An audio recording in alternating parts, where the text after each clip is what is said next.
Comment gérer, comment établir son budget et gérer ses dépenses? C'est la question à laquelle nous allons répondre aujourd'hui dans la vidéo d'aujourd'hui. C'est toujours dans la série, d'accord? Dans la série sur comment faire un bilan et planifier l'année 2018. Donc, comment faire un bon bilan. C'est toujours dans cette série-là de comment réussir 2018 que nous sommes. Et donc, après avoir vu les 8 choses qui pourront nous permettre de réussir 2018, après avoir appris comment faire un bilan, après avoir appris comment on établit un plan, nous allons maintenant attaquer comment établir un bilan et gérer ses dépenses. Parce que vous devez comprendre que dresser un bilan est la première étape d'une bonne gestion financière. Et l'autre chose que vous devez savoir, c'est que vous devez être conscient que vous avez un contrôle total sur vos finances. Et donc, du moment où vous avez un contrôle total sur vos finances, c'est vous qui devez orienter votre argent dans le sens où vous voulez. Et donc, en gérant bien vos finances, vous pouvez planifier pour le futur, vous pouvez épargner, vous pouvez payer vos dettes, atteindre la liberté financière et pourquoi pas devenir un consommateur avisé. Alors, pourquoi est-ce qu'il faut établir un budget? Parce qu'un budget vous permettra de savoir combien vous gagnez et combien vous dépensez. Et donc, lorsque vos dépenses deviennent supérieures à vos gains, il faut faire attention. Alors, la première chose qu'on va attaquer maintenant, c'est quels sont les éléments qui doivent, comment établir un budget, en gros. Quels sont les éléments qui doivent rester dans un budget annuel? Comment établir un budget annuel? Et quels sont les éléments que doit comporter un budget annuel? Un budget annuel doit pouvoir comporter 5 rubriques. D'accord? Première rubrique, c'est première étape. Donc, première rubrique, ce sont vos revenus.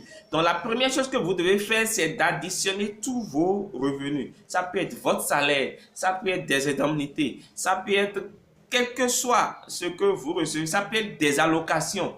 Tout ça, vous devez regrouper vos revenus. Première étape, additionner vos revenus. Deuxièmement, vous devez énumérer vos épargnes et vos placements. La deuxième rubrique concerne les épargnes et les placements, c'est-à-dire l'argent que vous mettez de côté pour le présent, pour le court, le moyen et le long terme. Dedans, vous avez les épargnes et placements pour études et vie active, pour les enfants, pour les naissances, d'accord, les épargnes pour la famille, pour la retraite et les investissements. Dans cette rubrique-là, vous mettez tout ce que vous mettez de côté chaque mois. Ok, donc épargne et placement. Troisième chose à faire, donc troisième rubrique, vous listez vos passifs. Qu'est-ce que je mets dans passif? Dans passif, c'est tout ce qui constitue des dettes, des crédits que vous avez pris, des prêts que vous avez faits, des découvertes qui sont sur votre carte bleue ou votre carte Visa. Donc, tout ce que vous avez comme dette, crédit, prêt, vous devez énumérer ça. Donc, troisième rubrique, ce sont les passifs. Quatrième rubrique, vous devez énumérer vos réserves et provisions. Les réserves et provisions, ce sont en quelque sorte les charges fixes de l'année que vous devez énumérer mois par mois. D'accord? Et les planifier budgétairement. Donc, dedans, vous avez les impôts, vous avez l'eau, vous avez les charges de la maison, vous avez les vacances, vous avez les sorties, les détentes, les cadeaux, les anniversaires. Vous avez les événements, les divers événements, les mariages, etc. Vous avez l'électricité, vous avez l'habillement, vous avez le loyer, vous avez le soutien familial. C'est-à-dire de l'argent, par exemple, que vous devez envoyer à votre belle famille, à votre famille chaque mois. Vous devez budgétiser tout ça. D'accord? Et cinquième rubrique, cinquième étape, cinquième rubrique, vous devez lister toutes vos dépenses courantes. Dans dépenses courantes, je mets tout ce que vous faites au jour le jour, chaque jour comme dépenses. Il y a des dépenses fixes, mais à coût variable.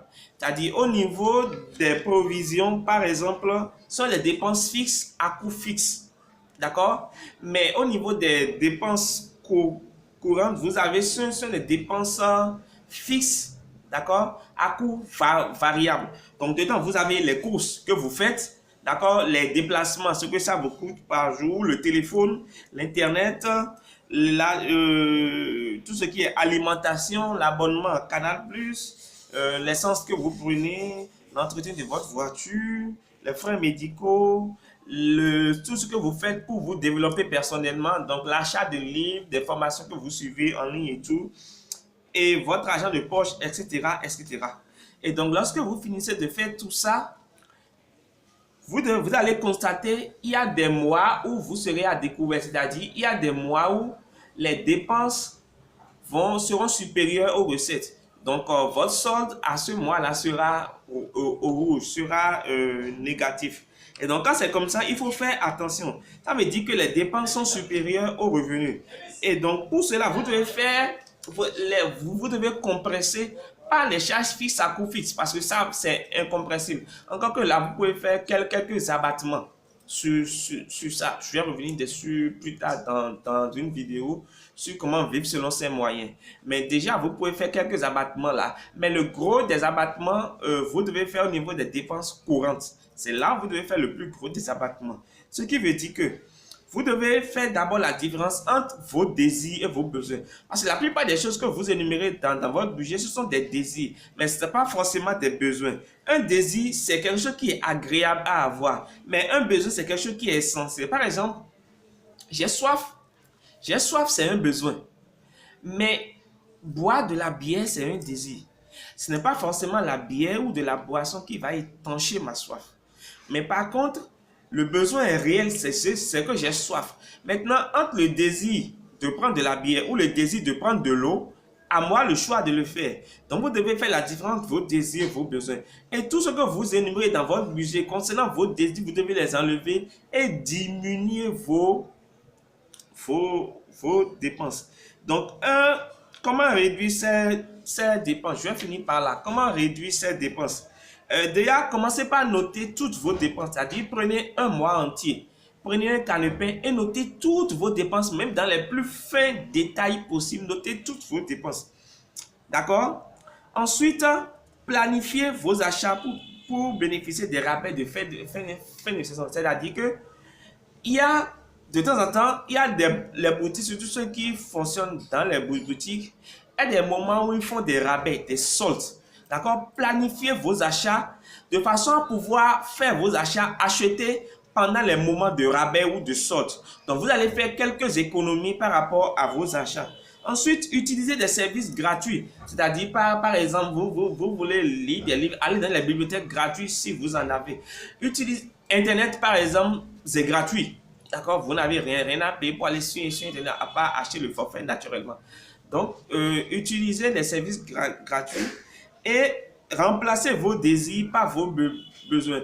L'autre chose, voilà, essayez de mutualiser. Je vais revenir dessus par rapport à comment vivre selon ces moyens. Mais déjà, essayez de mutualiser les services que vous utilisez. Par exemple, vous utilisez Internet, vous utilisez le téléphone, et vous utilisez par exemple un autre service, d'accord, de paiement par exemple. Pourquoi ne pas vous entendre avec un même opérateur GSM qui va vous fournir et la téléphonie mobile et la connexion Internet et un autre service dont vous gérez tout chez un même opérateur? Ça vous réduit le coût de façon individuelle et globale et vous faites quelques économies dessus.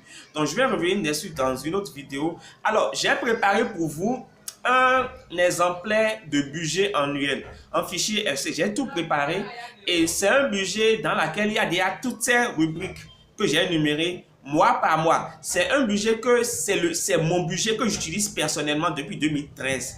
D'accord, donc vous verrez, c'est un budget, vous verrez l'année 2013 dedans, remplacé par 2018. Et c'est un budget qui est fait dans Excel et tout est fait avec les calculs de façon à ce que quand vous remplissez tout, et un mois est à découvert, un mois tourne à perdre, ça met la couleur rouge.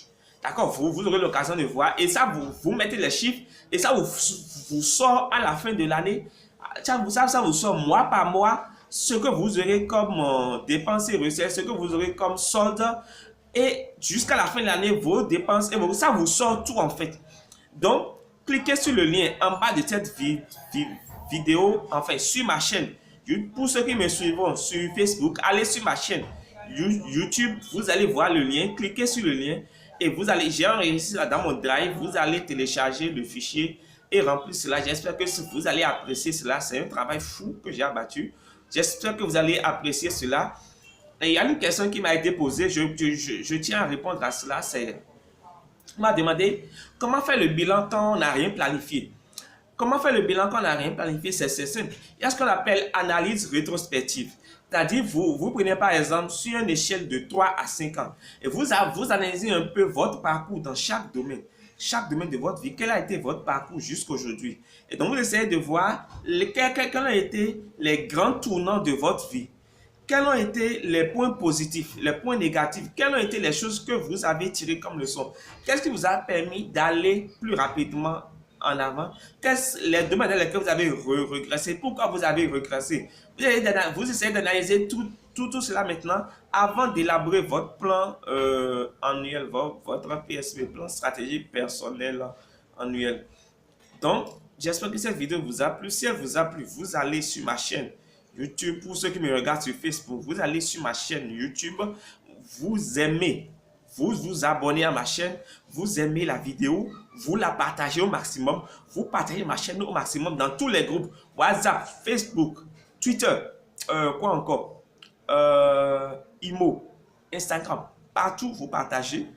D'accord? Et pour que le nombre d'abonnés sur ma chaîne explose. Et si vous ne vous êtes pas encore abonné vous-même, allez vous abonner. Et on se donne rendez-vous, je pense vendredi ou samedi pour la vidéo prochaine, qui va porter sur une thématique qui m'a été inspirée hier, concernant ma vie personnelle et la vie de certaines personnes qui me sont chères. Bref, je vais vous en parler. Soit nous parlerons de comment vivre selon ses moyens, ou nous parlerons de ça. D'accord? Je vous réserve la surprise du thème. En tout cas, c'est un thème assez palpitant, assez intéressant. C'est un thème qui interpelle tout un chacun de nous, parce que ça parle d'un tournant incontournable de nous tous. Et nous allons, ça sera une thématique de réflexion. Merci beaucoup. Ciao, ciao. Bye bye. À la vidéo prochaine. Bisous.